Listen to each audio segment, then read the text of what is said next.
A very interesting edition of the Peacock and Williamson mailbag today. Shamar Stewart, should he sit out rather than go through this with the Cincinnati Bengals? Antonio Brown in the news for all the wrong reasons, sophomore slumps, and more on today's Peacock and Williamson. NFL analyst Brian Peacock and former NFL scout Matt Williamson bring you expert NFL analysis every day in less than 30 minutes. Get an inside look at the NFL on the field and in the front office with elite breakdowns to next-level analysis and in-depth information only for the real NFL fans. This is Peacock and Williamson, and it starts now.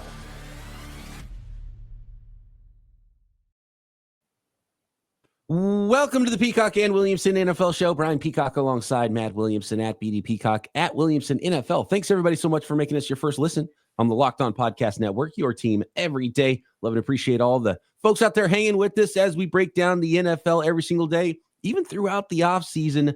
And if you're new to the program, welcome. You can be an everydayer, and we love hanging out with you. If you got any questions, you always get those into us on Twitter at BD Peacock at Williamson NFL. Drop a question or a comment on YouTube for any topics this summer. And of course, you can subscribe there while you're at YouTube, or subscribe anywhere that you listen to your podcast. Today's episode of Peacock and Williamson is brought to you by Gametime. Download the Gametime app, create an account, and use code LOCKEDONNFL for $20 off your first purchase.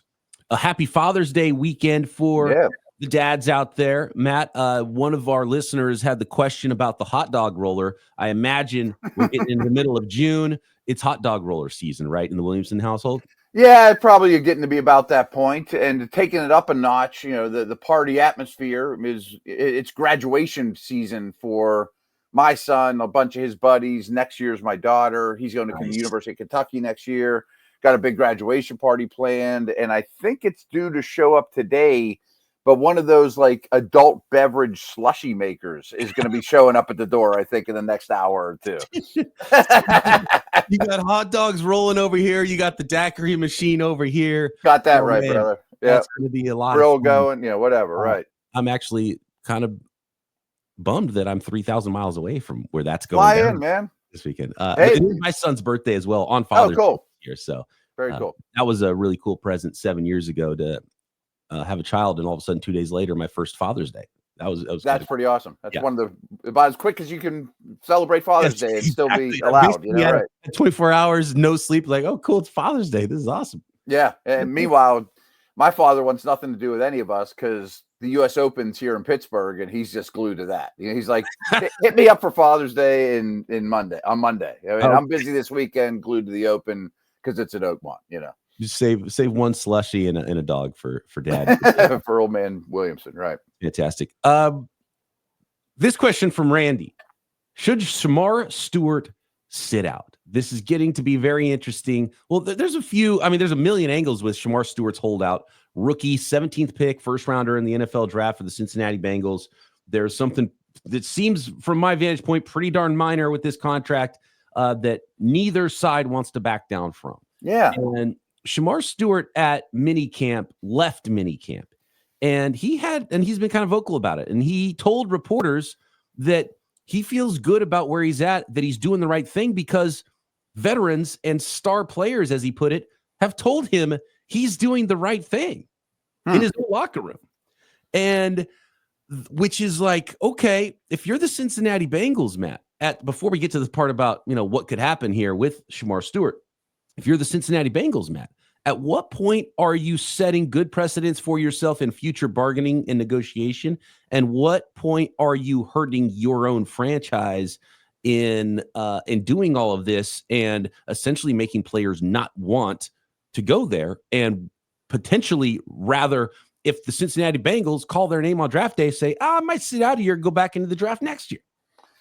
So full transparency, I don't even understand what the legal contractual sticking point is. So I can't really comment on that. But I think that the Bengals 31 other first-round picks don't have a problem with what's going on. I tend to blame the team, and part of that's because the Bengals don't get the benefit of the doubt in these type of things just because of their history, their owner, et cetera, et cetera. But, me, I always bring it back to the Steelers. we interviewed, I just did 9 shows over the last 3 weeks from the practice field at Pittsburgh, and interviewed a player every day when they'd come off the field. Interviewed Nick Herbig and asked him, what was it like following around TJ Watt, your rookie year? He's like, I did everything TJ did. I mean, it didn't matter what he did. If he tied his shoes this way, I tied my shoes this way. If he ate a burger for lunch, I ate a burger for lunch, whatever. Asked the same thing about Keanu Benton and this year's first-round pick, Derek Harmon, with Cam Hayward. They said the same thing. It's a gift. We have this great player in our position room. I'm just going to follow him around like a puppy dog. And where I'm going with this is their Watt or Hayward should be Hendrickson, who's the least happy Bengal of all time. And then you're teaching the young pup, as well as Miles Murphy, another recent first-round pick, that they're like kind of following around Hendrickson, doing the wrong things, though. What do we do here? And so if you're Shamar Stewart, it's not like a Joey Bosa situation where, and look, in reality, there's been first-round holdouts that have gone way longer than this. And, so missing mandatory minicamp used to be like automatic for half of the first-rounders in the NFL. Right. For the last CBA and before some of those things changed. Apparently, there's still some sticking points that we have seen with some first-rounders and some second-rounders that are still unsigned. There's like this long list of at one certain point, something changes. So there's something that, they're waiting for one guy to sign with a certain stipulation. Then all the rest of the guys are going to sign. But everybody else is participating except for Shemar Stewart. So it's a unique situation that he is unsigned, that he's not there, that he's leaving mini camp, and he was hanging around. He wasn't really doing anything anyway. Maybe taking some mental reps, some mental. It wasn't even stretching, mental stretches. Right. With OTAs and mini camp.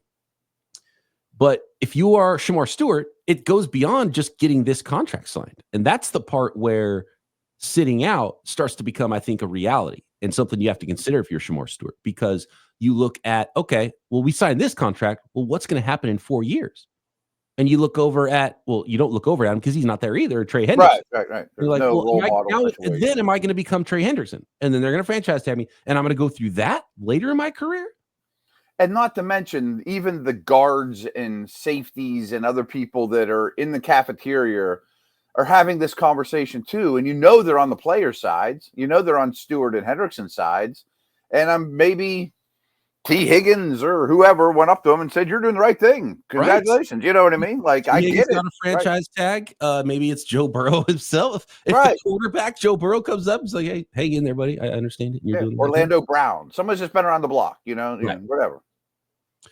And so here's the most interesting part of all of it. And this is why we were asked the question if he should go back. So after leaving minicamp that he was attending but not really doing anything, unsigned first-round pick, Shamar Stewart, can re-enter the 2026 draft next year because he remains unsigned. And by the way, it's mandatory minicamp, but if you're not signed to a contract, it's not mandatory for you. So you can't find a guy who's not a Bengal. Being there. Right. But he would have to sit out the year. So he can't go back and play football. If he could go back and play college football, he'd probably be somewhere right now, getting NIL money and already be gone. We talked about this briefly off the air, and that would be the slam dunk. Someone's going to give that guy $2 or $3 million. Not to mention he'd have any sacks. What if he ends up as a 10-sack guy at Georgia next year? He might be the second pick in the draft. With how money in the bank, athletic he is, right. And his maybe should have went back anyway. Yes, that's what I'm thinking. Because even if he didn't get better, he would, with his athletic ability and just another defensive lineman chases a quarterback toward you a couple times. 6 sacks. Like what you could have lucked into that. As a defensive end, maybe a little different scheme that allowed you to go get the quarterback, hunt the quarterback a little bit more. Right, going back to school. So he's got to feel like maybe he should have stayed anyway. And thinking about this thing with the Bengals and the way that it's going, he could take a year off. Now, what would that do to him now? Because he wouldn't be able to play for that year. Could he get better and develop? And what would happen to him in next year's draft? You're not making money. Would it be worth it? You end up maybe a second-round pick instead of a first-round pick. So there's a lot to think about for Shamar Stewart.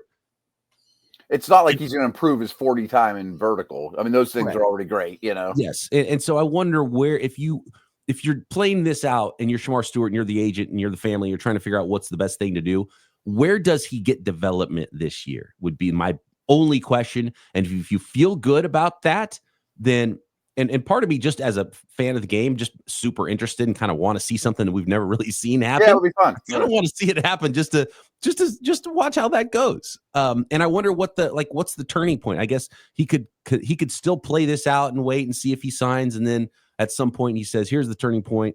We're not going to sign. So now today's the day where I'm not going to sign and I'm going to sit out."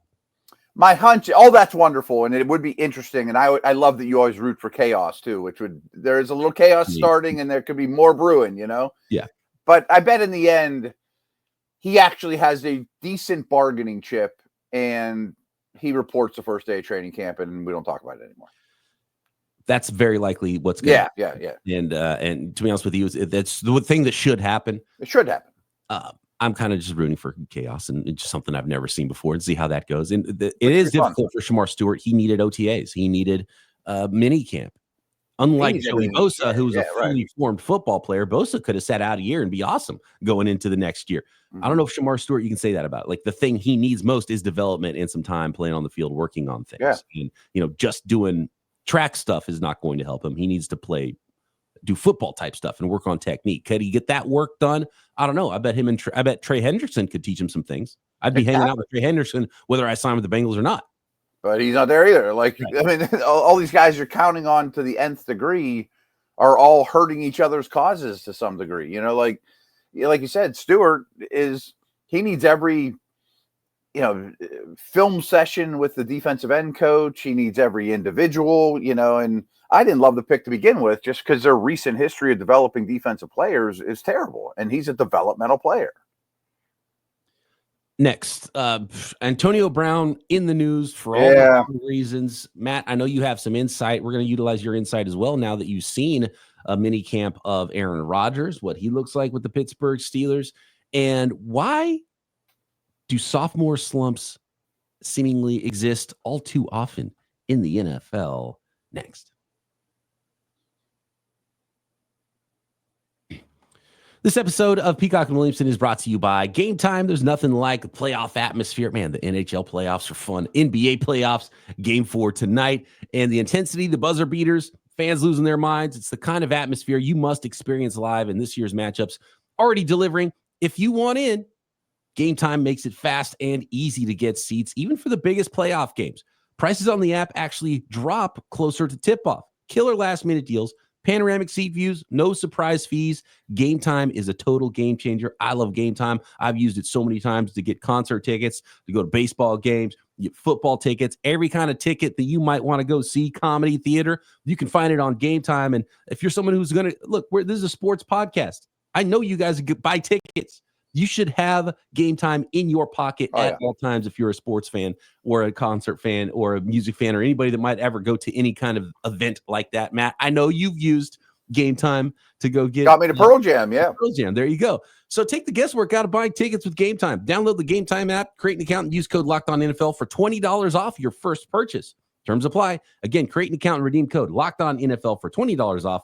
Download the Gametime app today. Last minute tickets, lowest price, guaranteed.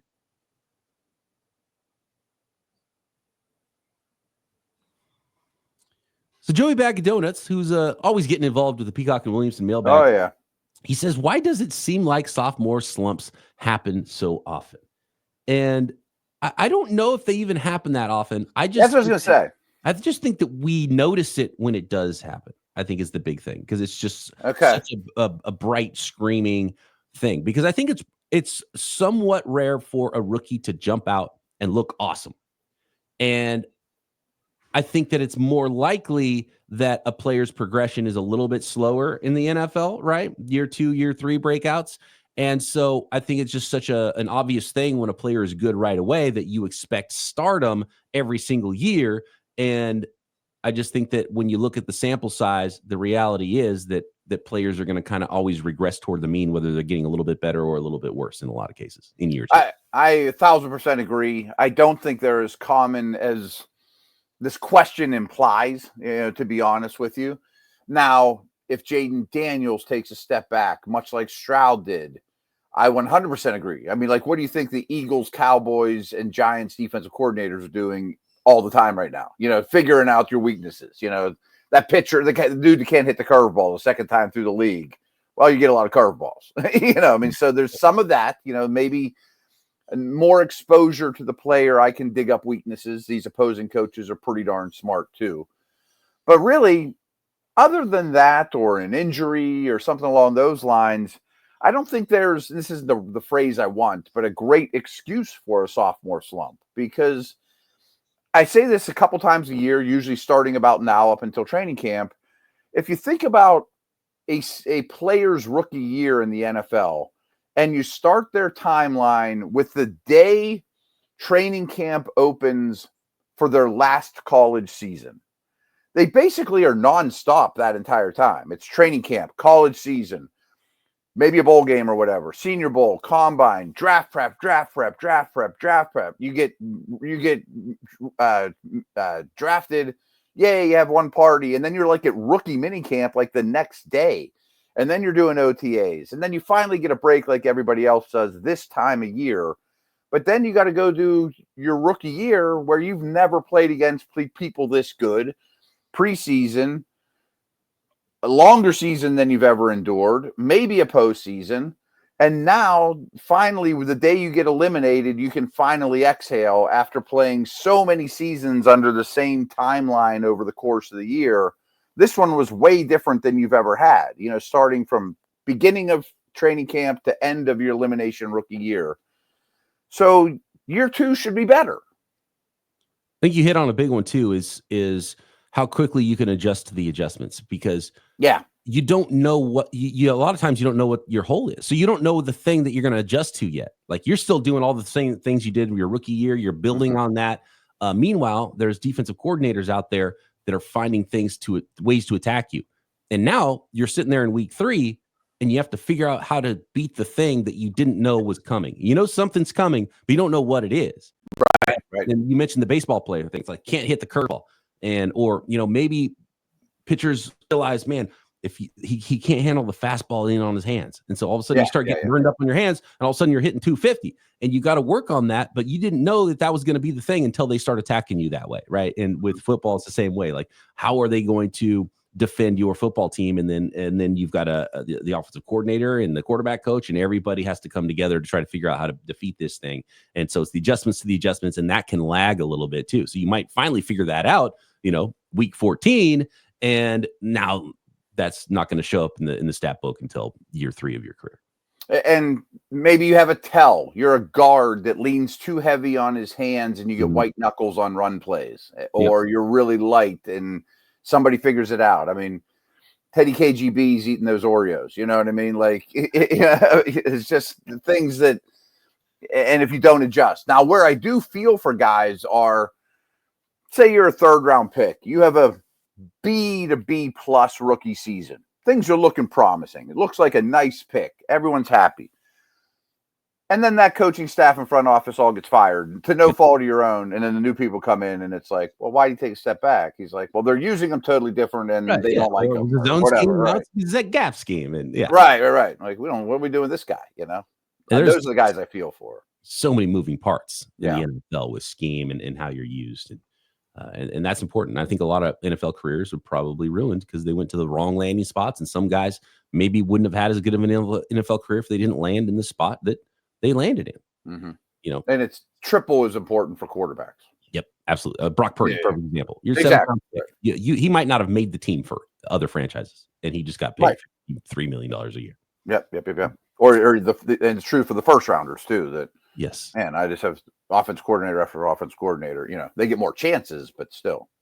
Do you have time to speak on Antonio Brown? Yeah, I mean, I'm not in the news again. I mean, come on, you hate the reason that he's in the news ever, really. But according to the Washington Post, Antonio Brown wanted by authorities in Miami-Dade County on a criminal charge of attempted murder related to a shooting at a celebrity boxing event in May. We're not going to talk about that. That is the news item. But the question that came along with it, we don't know if he's guilty or innocent or any of those things. Whatever. That's the news of the day, though, right? No comments on that. I mean, come on. Right.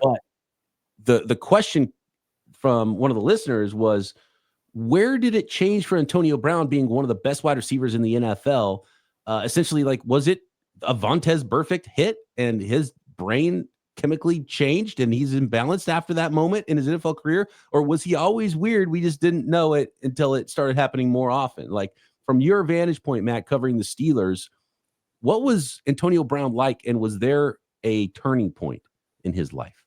So again, this isn't gospel. He doesn't know who I am, I'm sure. I've been around him some. A lot of this is very, very strong secondhand information. People have been around him a ton. So I'll be as blunt as possible. And I don't think Mensa has ever called him up, begging for him to be part of their club. Their club.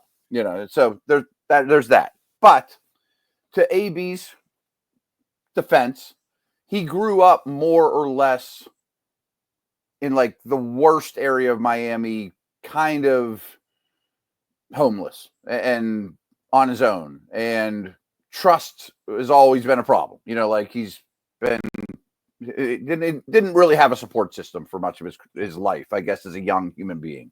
That's going to shape your life view no matter what. Right, it's unbelievable to even get through that and be successful where he was at one point in his peak. So he didn't have it easy. Steelers get him in the late rounds and doesn't seem like a problem child at all. Late pick, really good returner.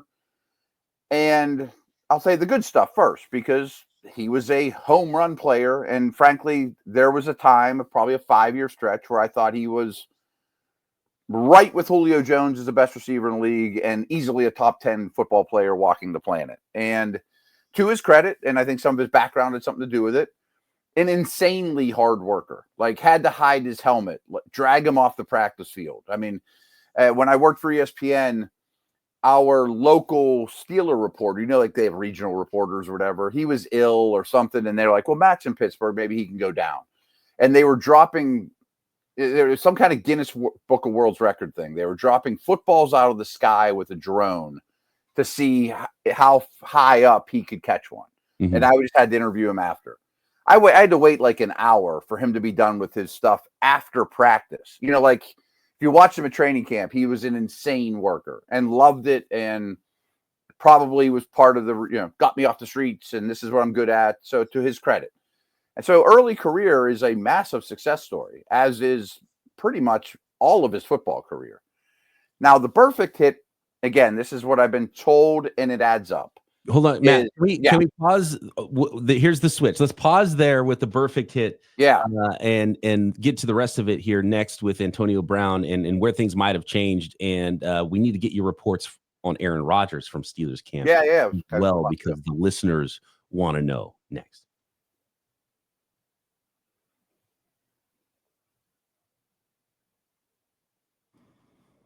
Okay, Matt. So that was the good of Antonio Brown. Insanely hard worker, ridiculously talented player. He is a star in the NFL.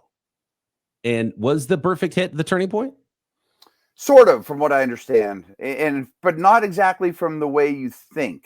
So even in his heyday, like my good buddy that I host a show with did the Antonio Brown show every Wednesday or whatever. He was late every time, fell asleep from time to time while he was at the local establishment doing a 2-hour show. Well, he's tired of all the extra practice he got. Maybe, I don't know. But also signed every autograph and, was charming. You were happy he was there. He wasn't a pain in the butt. He wasn't mean to people, but he was late for everything all the time and fell asleep at times, things like that. But from what I understand with the Burfict hit was he took a blast to the head. I'm sure you can find it on YouTube or anywhere. And maybe that scrambled his eggs. For sure. I mean, it's quite possible. But what I've been told by many different sources was that was the first time in Antonio's life that he felt mortal. These guys think they can do anything. And that was the first time he really got scared about football and realized this could be taken away from me. And it's really like the only good thing in my life. And I think he became more selfish, more crazy because of that. You know what I mean? And wide receivers, for whatever reason around here, and Tomlin in general, is great at getting the most out of these players that have issues, and that's a credit to him. I don't mean like he's like hiding things. I mean, we just know that no one knew Antonio was an odd character until really he left the Steelers or that last season. And then he's talking about his crazy helmet and his frozen feet, and everything since has been more criminal and stuff. And I hope he's not guilty. I feel for the victim.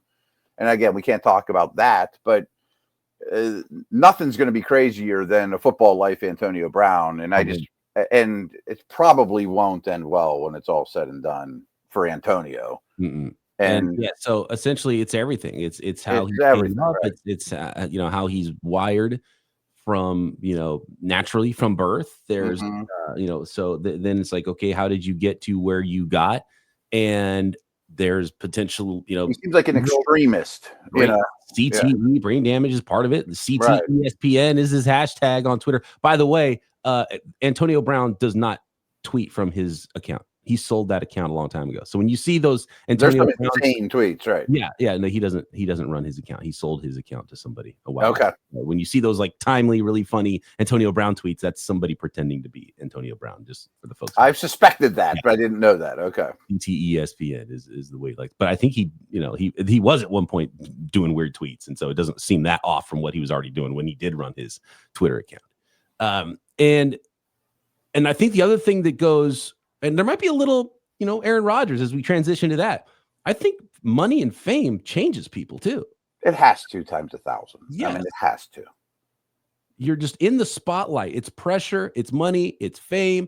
You get noticed everywhere. You get free stuff. People are giving you things all the time. That has to change how you see the world. And so when you put all of those things together for Antonio Brown, it's become what it's become. And I think for Aaron Rodgers, I think money and fame and, had to have, and obviously another guy who's wired in a way that works hard and maniacal. And you look at the all-time greats, you look at Tom Brady, you look at Michael Jordan. Like, does Michael Jordan have like any real friends? Right. It's a different life to be in that position. So many of those guys are divorced or lonely or, on their own, right.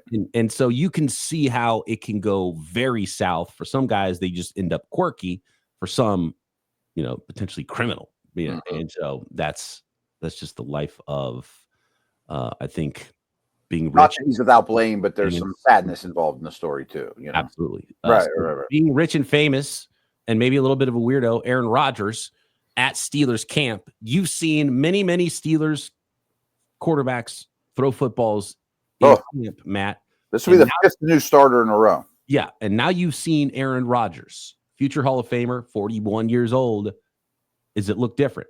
What's your very on Aaron Rodgers? Yes, very, very, very different. And even like a year ago, we were all kind of excited. Oh, maybe Russell Wilson's going to be back to that guy he was, So I don't want to get ahead of myself, but like comparing what I've seen from Rodgers the last 3 days compared to even like Wilson, my daughter that doesn't know if a football is blown up or stuffed would take Rodgers. I mean, like, he's pretty darn impressive. And I don't want to black and gold color glasses this to no end, but it was cool just to be around him. And every eye on the planet was there. And over this week, we did 9 hours of radio.